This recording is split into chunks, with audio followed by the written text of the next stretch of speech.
Kalau hati sudah berbulu, bawaannya suujon mulu.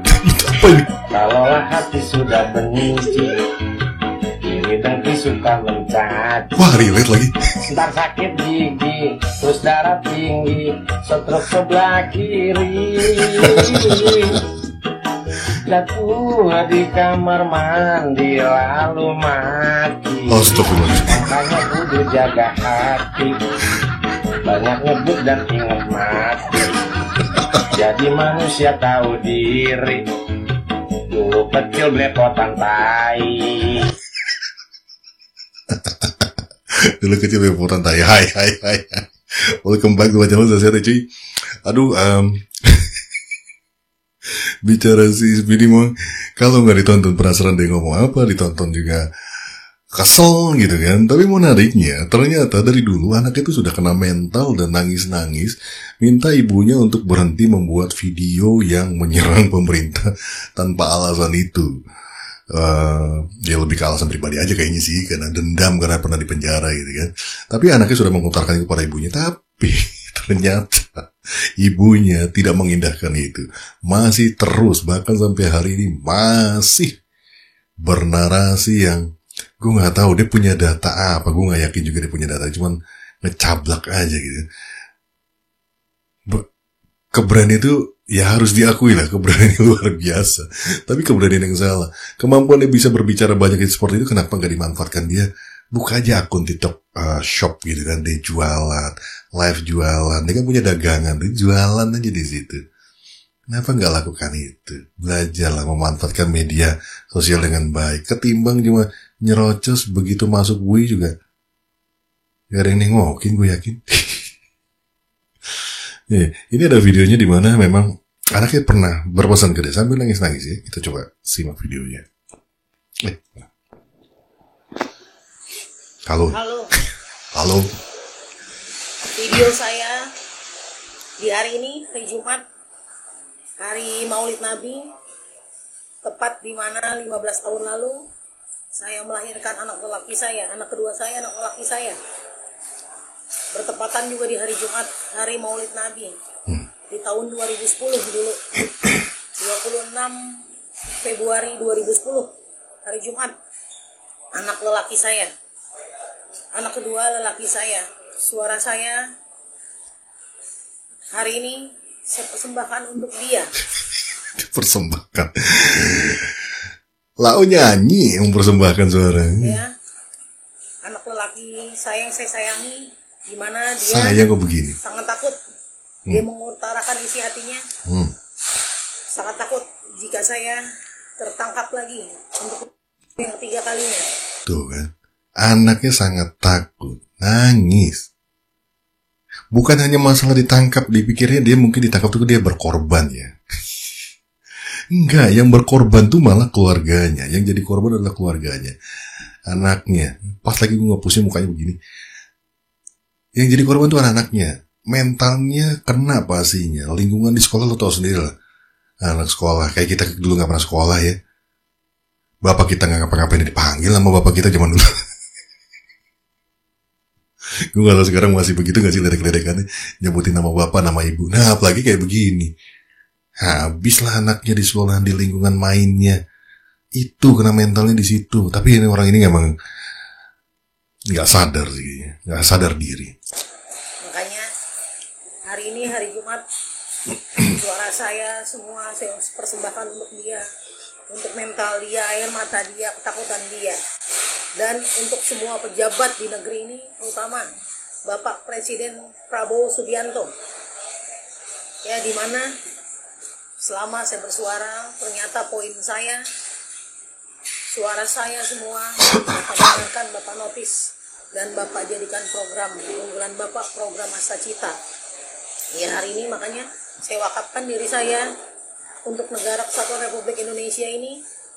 Ya, saya wakafkan diri saya. Saya bersedia menjadi justice kolaborator untuk segala carut marut di negeri ini. Bapak memerangi narkoba, Bapak memerangi korupsi, ya, banyak koruptor tertangkap. Tapi, ya, 2 kali pengalaman saya berlayar istilahnya di dalam penjara ya. Ya, Kalian 2 mencoba kali. ingin memakan saya, makan pala saya. Ini yang pantas dimakan palanya sih. Pantas kalau banyak orang yang sebel di dalam penjara ini. Tapi saya tidak tenggelam, saya bertahan sampai detik ini. Makanya saya akan menceritakan serba-serbi semua di dalam penjara, keadaan di dalam penjara. Gak usah. Dia maksudnya apa? Mau ceritain serba-serbi dalam penjara? Gak usah. Kayaknya lebih dia yang lebih kangen untuk kembali lagi ke rutan, tidur di lantai ya, bangun siang, makan dan disediain, tinggal makan gitu kan. Kayaknya dia yang pengen balik lagi ya. Mudah-mudahan dipercepatlah prosesnya, karena apa yang dia sampaikan menurut gue udah kena banget sih, karena dia sebut nama ya. Tinggal nunggu orang-orang itu bergerak untuk melaporkan, karena yang disebut namanya gak cuma 1-2 orang ya. Orang ini ya mudah-mudahan ketiga kali ini ampuh ya gitu kan. Tapi kayaknya gue agak pesimis sih. Keluar ya lebih garang lagi dia pasti, gak jelas. Emang dia cocoknya memang di dalam urutan, sehingga bisa berhenti Indonesia tenang, Indonesia damai. Aduh, dia apa lagi? Lagi bayangin seandainya Eko Widodo berjodoh dengan rakyat jelata 80 ini. Kejauhan lo mbak, kayaknya anjir. Dijodohin bangke, gak usah amit-amit. Jangan. Satu aja berapa hari ini, 2 hari ini gue pusing. Sebetulnya pusing ocehan itu, mungkin kita penasaran. Bakalan menjadi pasangan yang sangat-sangat kalau sampai Suwe. berjodoh lalu punya anak, gak kebayang anaknya kayak gimana nanti. Soalnya ini 2 akun ini sehobinya itu ya, Sama. ngeritik pemerintah. Yang satu ngeritik kalau baca berita cuma judulnya doang, satunya lagi kalau ngeritik pakai analogi, yang dimana analoginya kalau kita pikirin malah bikin IQ kita turun 5 poin. Walah, Eko yang coba baca berita judul beritanya langsung di komen, guys. Gue udah pernah nonton sekali, langsung empet lihat mukanya anjir. Bayangin kalau misalkan anaknya ngomong kayak gini, ayah ini minum tehnya, terus si Eko Widodo jawabnya gini, guys. Anjir iya lagi. Kenapa cuma adanya teh? Di manakah kopinya? Ini cuma omon-omon. Di manakah Deddy Mulyadi? Iya ujung-ujungnya jadi boleh. Tapi emang gila ya di tahun sekarang nih, bahkan PR yang sebenarnya itu adalah PR pejabat lama yang ditagih Deddy, yang dikejar-kejar Deddy. Dulu pada ngapain aja, jalan rusak pada diam aja gitu kan, sebagian gitu kan. Ini begitu Kang Deddy langsung teriak semua. Ini kasihan anaknya. Ini kalau sama ibunya ini nanti dia halo. Halo nak, apa itu teh? Itu buatannya oligarki dan apalah gitu. Kenapa di rumah saya cuma ada teh? Ini salah Deddy Mulyadi. Terus kalau ngomong sama ibunya kayak gini, bunda, ini aku ada PR dari sekolah. Halo Mamanya dulu. jawabnya gini, Halo dulu. Halo. nak, jangan percaya buku. Buku itu adalah Buatan sesuatu oligarki. analogi Bukan. di mana itu adalah Buatan dari oligarki. Itu hanyalah settingan belaka. Gak usah dipercaya. Kalau Bahaya. 2 akun ini bersatu bahaya. Udah nggak usah. Para netizen harus siap-siap pakai helm supaya terhindar dari hujan-hujan teori sesat dan juga teori konspirasi dari dapur mereka. Bahaya. Jangan sampai ya Allah, jangan sampai berjodoh mereka. Aduh, ini bisa jadi keidean nanti mereka jadi live TikTok bareng tuh. Lu mau malah ngasih ide mbak. Live TikTok bareng seru tuh mereka berdua. Biar nambah bukti-bukti buat Pak Polisi untuk menjerat. Anjir. Aduh, malam-malam gue ketawa-ketawa aja anjir. Tapi bener apa yang dikatakan sih, ini kan kalau mereka bersatu, wah kacau sih. Aduh. Begitu dikritik di medianya, sibuk jawab. Wah, Akhirnya apa? Sikapnya diubah-ubah. Mangan teratur ngomongin karena apa? Oh. Shooting. Oh ini nyindir. Gak ada ya? Diubah-ubah, makan. Apa yang pas makan waktu kalian diledek? Ini nih, apa tuh? Cilok Mas kan? Ini gubernur kan? Jawa Tengah kan? Jadi kita jadi pejabat ojo gelang-geleng gila-gilu. Pakai pengawalan tuh, medun kok mobil dibukain, medun dikalungi bunga. Acara diresmikan, suyo-suyo.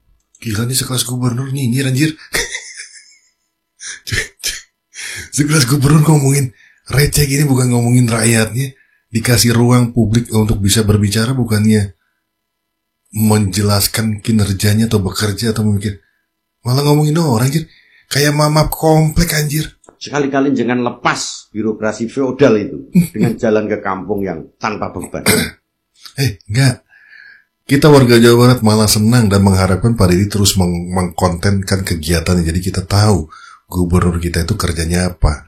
Setiap harinya kita tahu gubernur kita kerja dan ada saja yang diselesaikan. Ada saja solusi-solusi baru. Ada saja gebrakan-gebrakan baru. Ada saja walaupun 1-2 orang itu yang tertolong oleh kehadiran Pak Didi. Karena dia memberikan solusi, menolong dan lain sebagainya.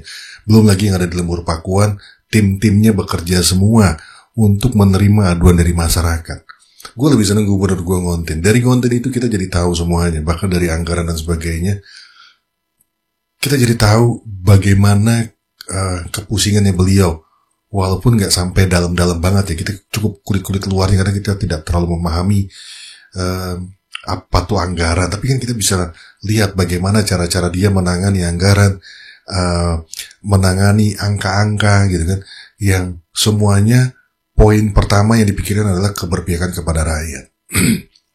Gaji nggak diambil, walaupun ngonten, ngevlog, itu pun uangnya buat rakyat lagi sebagian. Ya sebagian buat timnya lah, kan kerja. Kita realistis saja lah. Pendapatan YouTube yang nggak semuanya buat rakyatnya, pasti kan buat dianya juga ada, buat makan. Karena dia tidak ambil gaji, belum buat timnya, krunya, editing dan sebagainya.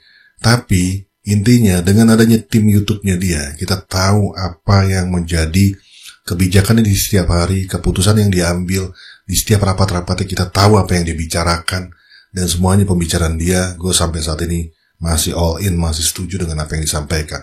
Terlepas terjadinya kontroversi, gue nggak tahu ya, tapi menurut gue itu juga membantu, karena dengan adanya kontroversi itu, akhirnya seluruh rakyat Indonesia jadi tahu, nggak cuma di Jawa Barat aja, tapi seluruh masyarakat jadi tahu. Ada gubernur ini nyinyir. Tapi nggak usah pakai media. Pakai media kok Mas. Hari ini saya ketemu orang miskin, tidak akan menyelesaikan masalah. Lek kowe gelem ya silahkan. Nek aku aku banget. Iya. Ini berarti enggak orang miskin lewat aja nih Bapak. Nggak usah. Nggak usah. Ikhlas saja. Jadi diri kita sendiri. Nggak usah gaya. Halo guys. Anjir, malu banget nih. Ya Allah. Gubernur Jawa Tengah kasihan banget kalian warga Jawa Tengah. Gubernur cuma bisa begini, cuma bisa ngomongin orang. Ada ruang pidato seperti itu, gunakan seperti itu. Gue belum pernah kadem kayak gini. Kadem selalu dalam pidato. Itu salah satu acaranya, kontennya kadem. Bahkan gue lebih suka, kalau boleh bilang ya, lebih suka dia ketika dia pidato ya, karena banyak sekali keilmuan yang disampaikan, petua-petua yang disampaikan, itu banyak banget ide-ide briliannya yang akhirnya langsung dilaksanakan setelah pidato, pasti langsung ada gerakan. Karena dia biasanya pas pidato itu menyampaikan akan begini, itu langsung kerja, akan bangun jalan dikerja langsung. Gue lebih senang begitu daripada ini. Ya Allah, ini kayak kumpulan mama komplek lagi nyuapin anaknya depan rumah sambil pakai daster, terus anaknya bedaknya putih semua ini mah. Wih, gue lek ceblok loro, itu. Malu. Normal aja. Ya Allah. Begitu dikritik di medianya, sibuk jawab. Akhirnya apa? Sikapnya diubah-ubah. Mangan teratur ngomongin karena apa? Shooting. Wih, apa enak urip ngono kuwi? Ya Allah. Sehingga Anda akan tahu kemiskinan. Apa parameternya kemiskinan? Ngomong pemerintah pusat sudah menggariskan, Kemensos menggariskan semuanya, datanya ada BPS matur suwun, Bu. Anjir. Ini tipikal yang suka membelanjakan anggaran, udah yang penting habis, terserah. Pakailah, ini keluarin. Tanpa tahu apakah pembelanjaannya itu benar-benar bisa dirasakan oleh rakyat atau enggak. Yang penting anggaran dari pusat habis. Ini yang tidak dilakukan oleh Kadin. Anggaran ada, bagaimana ini tepat sasaran? Kali ini gak yang penting habis nih, kayak model-model begini. Ikut sedih ya warga Jawa Tengah. Mudah-mudahan nanti dapat gubernur yang baik gitu kan. Kan ketimbang kayak nyinyir gini mendingan ikuti aja langkahnya Kadem. Dia dapat hati dari masyarakat wilayah juga terurus dengan baik. Sepak terjangnya dipelajari lah maksud gua. Mohon maaf, emak tidak pernah upload di sosial media, hanya status WA. Dan status WA itu kan hanya teman-teman yang kontaknya bareng sama emak. Nah, tiba-tiba sekarang muncul ada yang upload, itu emak tidak tahu dan tidak pernah ada satu orang pun yang meminta tanggapan emak atas video tersebut, video yang kipit-kipit tersebut. Nah, di sini emak juga perlu jelaskan ya. Emak pulang dari sana itu, yang pertama uang tersebut itu disampaikan ya sebagai pengganti transport. Terus yang kedua dengan salaman yang begitu erat dari Bapak Aing dan sambil menepuk pundak emak, semangat, tonghoreun, sing gacor. Nah, dalam artian di sana ada pesan yang disampaikan bahwa emak juga setelah podcast dengan Bapak Aing tentunya emak akan membantu sosialisasi untuk program ini, dan itu untuk membantu sosialisasi surat edaran ibu itu. Mohon maaf. Sebuah momen tak terduga terekam kamera saat acara peresmian. Perhatikan detik-detik saat tangan Menko Erlangga terlihat mendorong Gubernur Jawa Barat Kang Deddy Mulyadi. Geser Pak, ucap KDM sambil tersenyum.